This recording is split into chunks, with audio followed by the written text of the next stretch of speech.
God's chosen ones. God is about to reveal who you really are. It will shock even you. What if I told you the test you've been crying through was never about punishment? It was about preparation. Not a single person saw the weight you carried. The silence, the waiting, the heartbreak. But heaven did. This wasn't just a hard season. It was heaven's hardest exam, and somehow you passed. Not by cheating, not by quitting, but by trusting when it made no sense to. And now all of heaven is standing to its feet, because the one they thought would break didn't. The one they thought would quit rose instead. The one no one celebrated just made history in the spirit realm. If you are God's chosen one, this message was written in heaven with your name on it. The exam heaven gave you in secret. A small American town, clouded skies, cold coffee on a kitchen counter, and a soul quietly unraveling. There are moments in life when everything grows quiet. The phone stops ringing. The doors don't open. Even your prayers echo back without reply. It was in that kind of moment, not loud, not thunderous, that heaven gave you a test. Not the kind with paper and pens, but with pressure and pain. You didn't know it then. You just knew the job was gone, the friend disappeared, and the prayers seemed to pile up unanswered. You thought you were being forgotten, but you were actually being forged. Because God never gives his hardest exams to the indifferent, only to the anointed. And while others were being applauded for visible victories, you were passing silent battles, private ones, the kind heaven records and earth overlooks. It wasn't the kind of exam you could study for. It was the kind that studied you. Would you still praise when the blessings stopped? Would you still sow when the field looked barren? Would you still say yes when every part of you wanted to scream no? And you, chosen one, did. Without applause, without spotlight, without shortcut. You passed the hardest exam of your life. And now God is revealing the results. Not with fanfare, but with favor. Not with confetti, but with confirmation. Before I formed you in the womb, I knew you. Before you were born, I set you apart. Jeremiah 1:5. You did not choose me, but I chose you. John 15:16. The season you called punishment was actually preparation. The tears you thought were wasted were watering your next harvest. The silence you mistook for abandonment was the sound of heaven watching you pass a test. Most would have failed. So now comes the shift. Now comes the unveiling. Now comes the moment where God steps forward and says, this one, this warrior, this remnant, she didn't quit. He didn't bow. They passed. And if that still, quiet ache in your soul has been asking, God, was all this for something? This is your answer. Part 1. Written before the storm. A small farmhouse kitchen in Middle America. Unpaid bills on the table. A half-eaten sandwich. A worn-out Bible left open to Psalm 139. Somewhere between that second eviction notice and the voicemail you couldn't bear to open, you almost forgot something sacred. Your life was never being written in real time. It was already finished long before the storms began. All the days ordained for me were written in your book before one of them came to be. Psalm 139:16. The wind howled that night, not just outside your windows but in your spirit. A storm was raging, but the author wasn't panicking. He wasn't improvising your purpose in response to your pain. God had already walked every mile of the road you were limping through, and while you were crying in confusion, he was marking the page with divine confidence. The world told you, you're falling behind, but heaven whispered, you're right on time. You didn't know then that your obedience in obscurity was echoing louder than the applause of those with platforms. You didn't realize that every yes in the dark was building a future already sealed in the light. The divine author didn't start writing your story when you were born. He didn't grab his pen the moment you messed up, scrambling to reroute your mistakes. No, he wrote your ending before your beginning, and he hasn't changed his mind. I make known the end from the beginning, my purpose will stand. Isaiah 46:10. That means your detour didn't disqualify you. Your delay didn't derail you. Your heartbreak didn't cancel your harvest. Because what was written in heaven's ink cannot be erased by earth's storms. You kept going when no one noticed. You kept praying when the answers went silent. You kept believing when doubt clung to you like a second skin. And though the world saw weakness, heaven saw the most extraordinary thing of all. A warrior in disguise, a chosen one still standing in the wind, because God wrote them to rise. You are walking into what God already finished. So today, don't walk like a victim of what happened. Walk like the fulfillment of what's been written. Don't talk like someone unsure of their next step. Talk like someone whose path has been paved by the one who makes no mistakes. Because your story was written before the storm. Part 2. Delay is not denial, it's design. A dusty road in the wilderness of your life, missed calls, unanswered prayers, and a silence so loud it almost broke you. They told you to hurry up. The world raced ahead. Social media screamed milestones and marriage and money and miracles. But your calendar stayed blank, and you wondered, did I miss it? But what looked like delay wasn't punishment. It was precision. God wasn't stalling. He was strategically preparing. He was building muscle in your faith that favor alone could never give. He was stretching your patience until it could hold a promise that wouldn't fit in your old timeline. Though it tarry, wait for it. It will not delay. It sounds contradictory. Wait, but it's not delayed. Because from your perspective, it looks late. But from heaven's view, you're still on schedule. You're not behind. You're being built. Look at the story of Esther, an orphan girl, raised in obscurity, thrust into royalty by a divine hand she couldn't see. And when her people were threatened, she didn't just rise. She revealed why the delay existed in the first place. Who knows but that you have come to your royal position for such a time as this? That wasn't just encouragement. That was confirmation. She hadn't been forgotten. She'd been hidden for timing, and so have you. Your delay wasn't denial. It was design. The silence wasn't absence. It was divine instruction. The detour wasn't failure. It was formation. God never promised speed. He promised fulfillment. Who began a good work in you will carry it on to completion. That means this slow season isn't your tomb, it's your training ground. Because what you thought was stillness was actually strategy. He was getting the pride out of you, the fear off of you, the performance-driven faith broken out of you, so that when the promise comes, it doesn't crush you, it crowns you. Let the world keep sprinting. Let them post their highlight reels. You, chosen one, are waiting on heaven's green light. And when it flashes, you won't walk through just any door. You'll walk through the right one built to carry your assignment, not just your ambition. So breathe. You're not stuck. You're in alignment.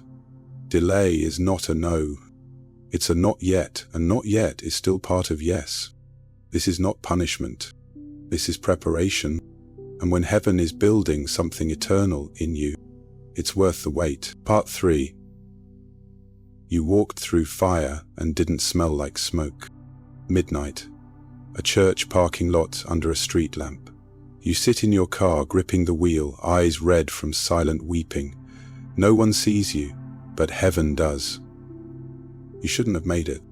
By all earthly calculations, you should have crumpled under the pressure, folded under the betrayal, quit when the grief pressed on your chest like a stone. But you didn't. You walked through the fire and came out without the smell of smoke. Not because it didn't burn, but because you walked with someone in the flames. When you walk through the fire, you will not be burned. The flames will not set you ablaze. You see, what others call survival, God calls evidence. Evidence that the fire purified, but didn't destroy. That season wasn't a bonfire. It was a furnace. And like Shadrach, Meshach, and Abednego, you weren't alone in it. Every time they whispered, "Where is your God now?" He was standing beside you, invisible to them but undeniable to you. Even when you didn't feel him, he was counting your tears. Even when you couldn't hear him, he was rewriting your ending. The fire didn't consume you. It refined you. The heat didn't kill you. It killed the fear. And now, you carry something they can't explain. A kind of peace that should have been broken. A kind of praise that doesn't match the pain. A kind of resilience that makes no sense in the natural. Lazarus, come forth. That word wasn't just for a man in a tomb. It was for you. For every part of you that felt dead and buried. And when he called, you got up, even wrapped in grief, even covered in questions. You stood. And that moment, when no one was clapping, when no one was watching, when it was just you and the ashes, that was the moment you passed the test. You didn't just survive the fire, you silenced hell in the middle of it. You didn't come out smelling like smoke, because you were never meant to smell like where you've been. That marriage that broke, that friend who betrayed you, that night you thought would kill you, all of it has become your oil. And now when you walk into a room, hell recognizes you, because you carry the scent of someone who made it out of what should have ended you. This isn't just a comeback, it's resurrection, and you're not just a witness to it. You are the proof. So don't you dare hide your scars. They shine, they speak, they sing, because only those who've been through fire know how holy survival feels. Part 4. The Scars That Sing. A bedroom at dawn. You're standing barefoot on a hardwood floor, looking into a mirror. The room is still, but in the spirit something holy begins to stir. You've learned how to hide them. Your smile became a mask, your schedule a disguise. And the way you laugh? It's loud enough to silence the ache. But deep down, you've always known. Those scars. They still sing, not because they still hurt, but because they still speak. Scars are proof you were wounded, but also proof you healed. The enemy wanted you to be ashamed of them. He wanted you to cover them up, tuck them beneath your Sunday best. Pretend your faith has always been flawless. But God, he saw something different. He saw your scars as songs, as sermons, as sacred altars of remembrance, was pierced for our transgressions. By his wounds, we are healed. If healing was modeled by Jesus' scars, why do we keep hiding ours? Even Moses tried, stuttering, stumbling, scarred by failure and fear. But when God called him from that burning bush, he didn't ask for perfection. He asked for presence. I will be with you. And Rahab, a woman with a past so loud the religious couldn't ignore it. Yet heaven chose her, and her lineage became part of Jesus' legacy. Matthew 1:5. Do you see the pattern yet? God doesn't erase scars. He elevates them. He doesn't redact your story. He redeems it. Your story is sacred because of the pain, not in spite of it. You've bled in silence, lost things no one knew you even had, carried grief in your bones so heavy it warped your posture. And still, you didn't curse God. You didn't quit your calling. You didn't sell your soul for comfort. You passed the test. You sat in the furnace. You watched others get celebrated while you were being sanctified. You heard whispers that said, maybe you're too broken to be used. But heaven said, now she's ready.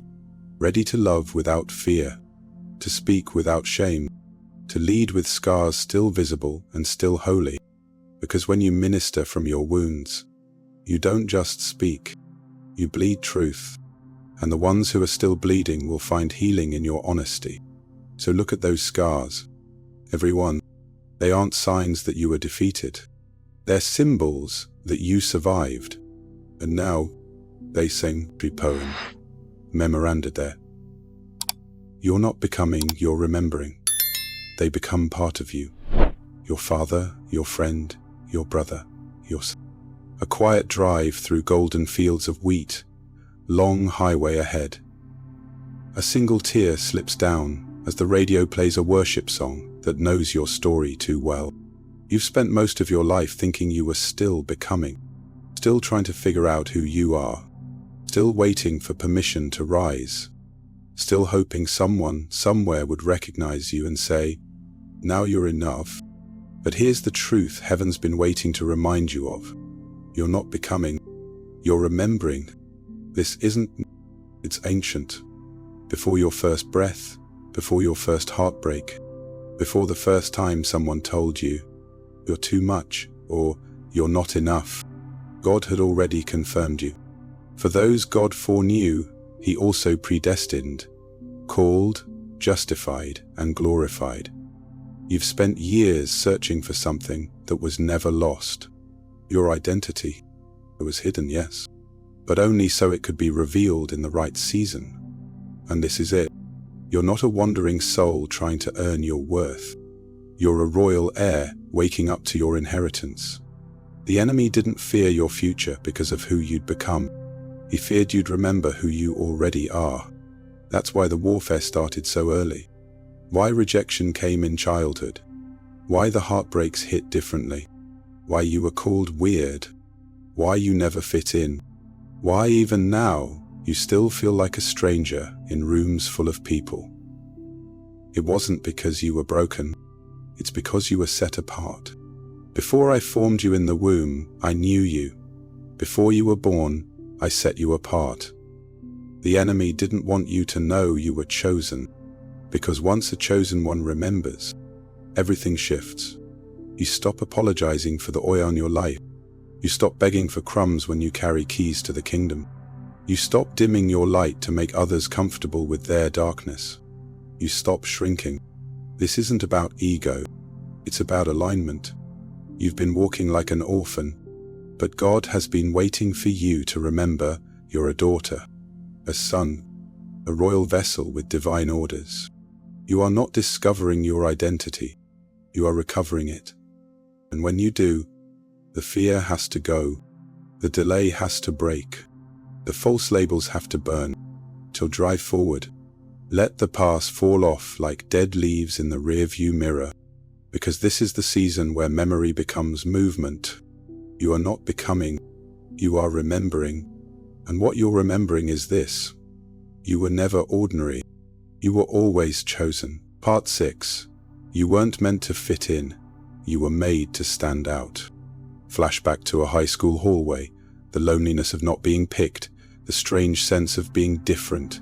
Now as an adult, a boardroom, a church lobby, a family dinner, and that same feeling returns. There's a certain ache in being other. You've felt it your whole life.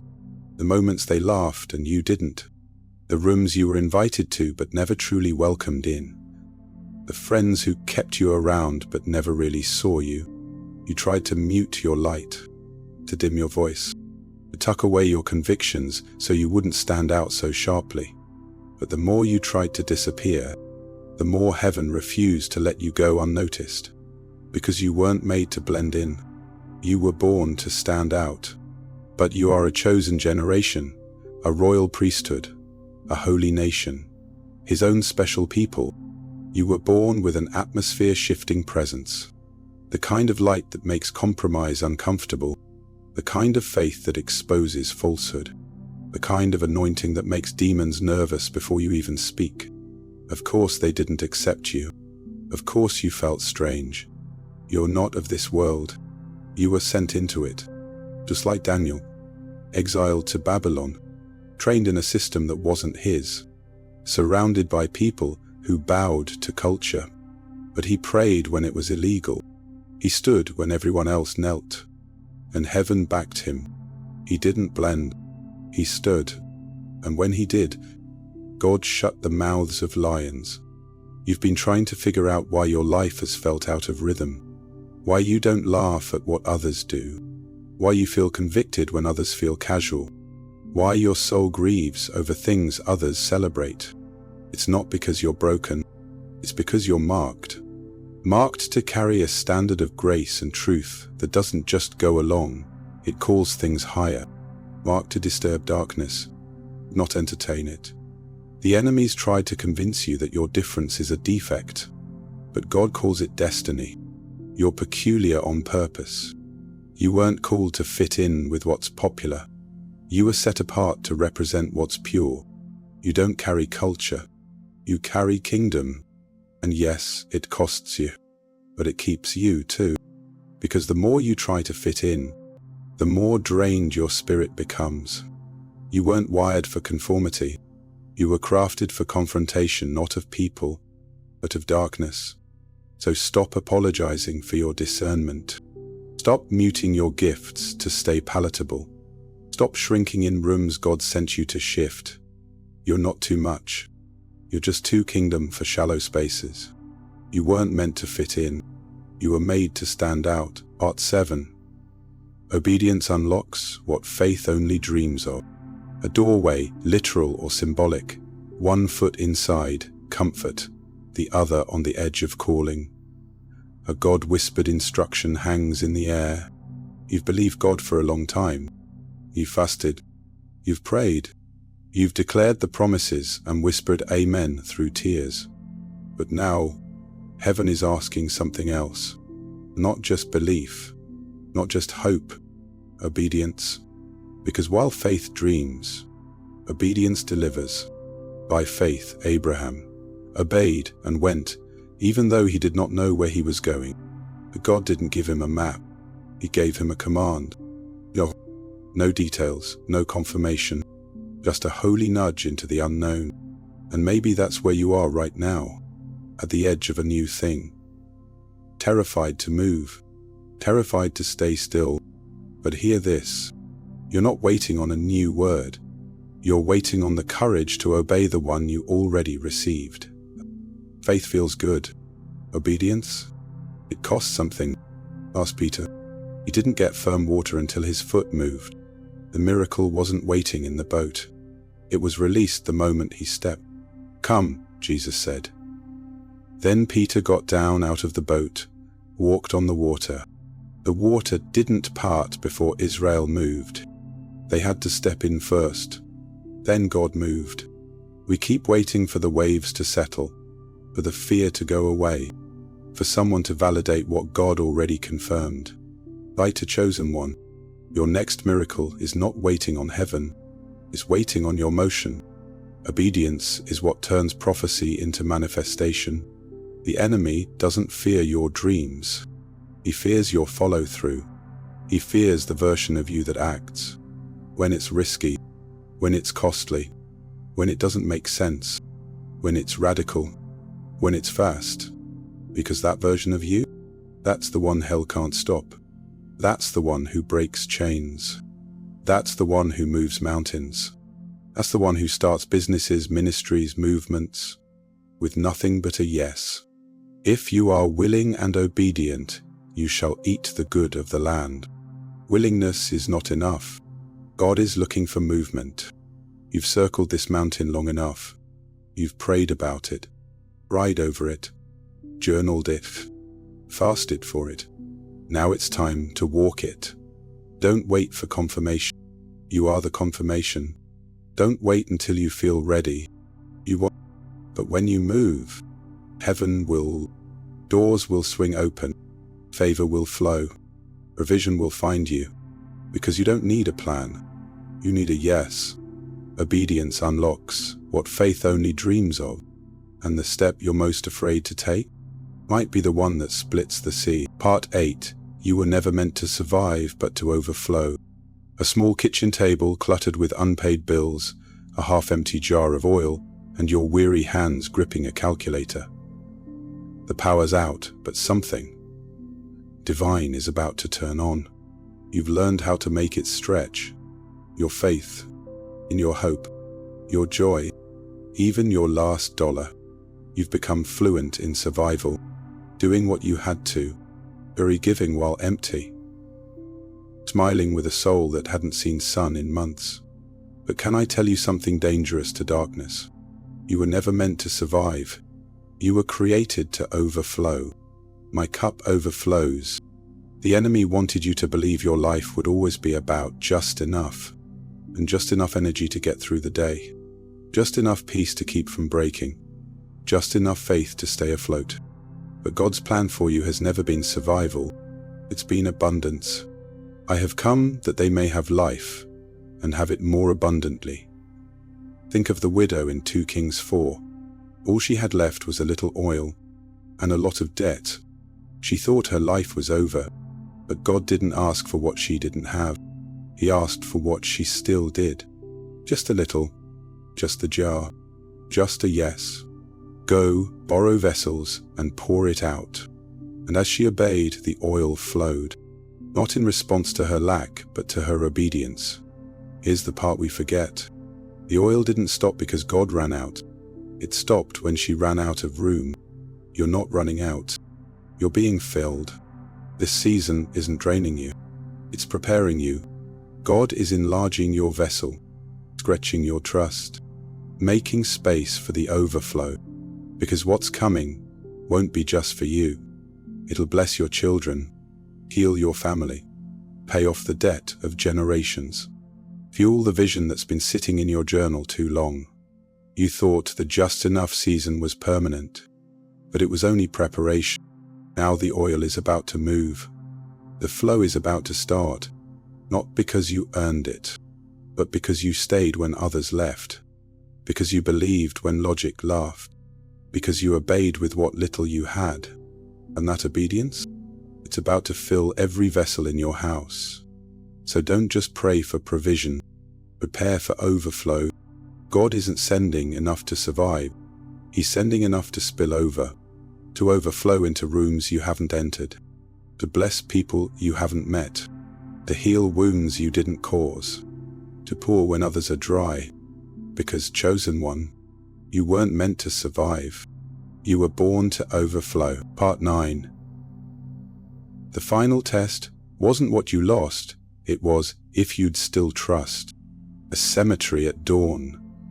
You stand before a fresh grave, literal or metaphorical, where something or someone you loved was buried. It's quiet, but not empty. There are losses that steal your breath, phone calls that end the chapter you didn't see coming, empty chairs at dinner tables, letters that begin with, "We regret to inform you." And then there are the silent losses, the ones no one else saw but you.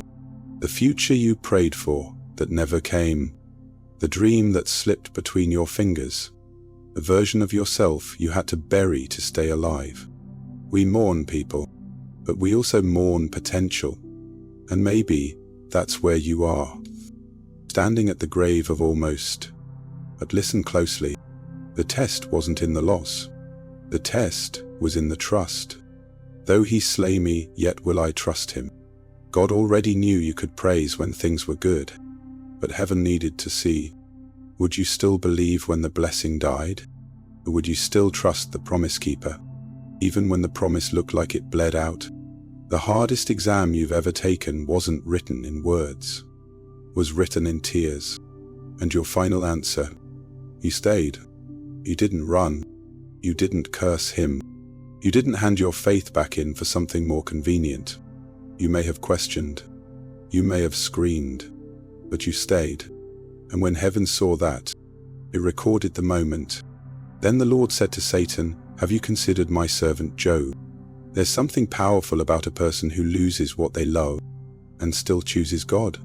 That kind of trust is terrifying to the enemy, because it means you're not here for what God can give. You're here for who He is. You passed the hardest exam, not with answers, but with allegiance. And now God is about to restore not just what you lost, but what you never even knew you needed. And the Lord restored Job's losses and gave him twice as much as he had before. This isn't compensation, it's confirmation. Confirmation that your trust wasn't wasted. Your tears weren't empty. Your loss wasn't the end. You've stood at graves, but you're about to witness resurrections.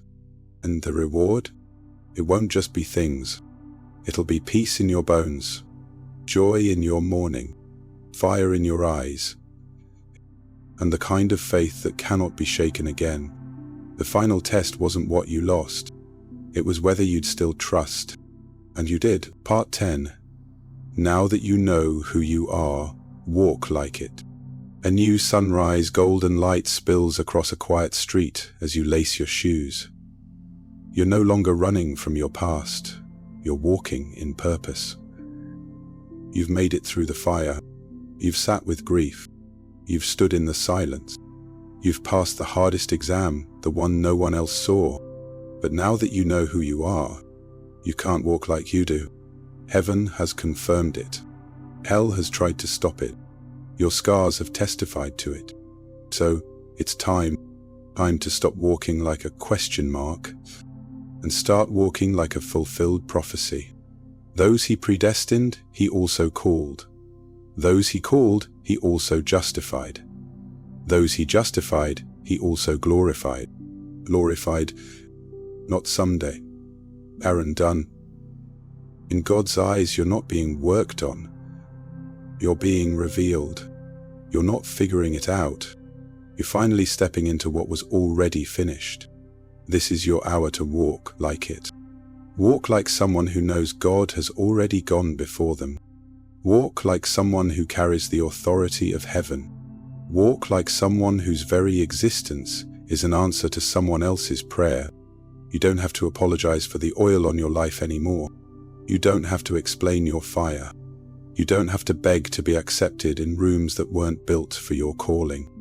Your walk will say what words never could. You've cried, God, just use me. Now he's saying, then walk like I already am.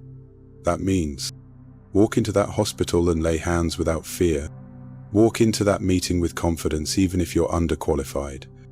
Walk into that classroom, courtroom, family reunion, or church lobby with the weight of the assignment, not the wounds.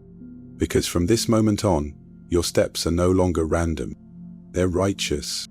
The steps of a good man are ordered by the Lord. Your posture is part of your prophecy. Your pace is part of your witness. And your walk? It's a sermon all its own. You've spent years proving you were worthy. Now you're going to live like you were chosen. And when people ask, how did you make it? You won't say luck. You won't say hustle. You'll say, I walked like heaven was watching, because it was. Now that you know who you are, walk like it. The test was never to shame you, it was to reveal you.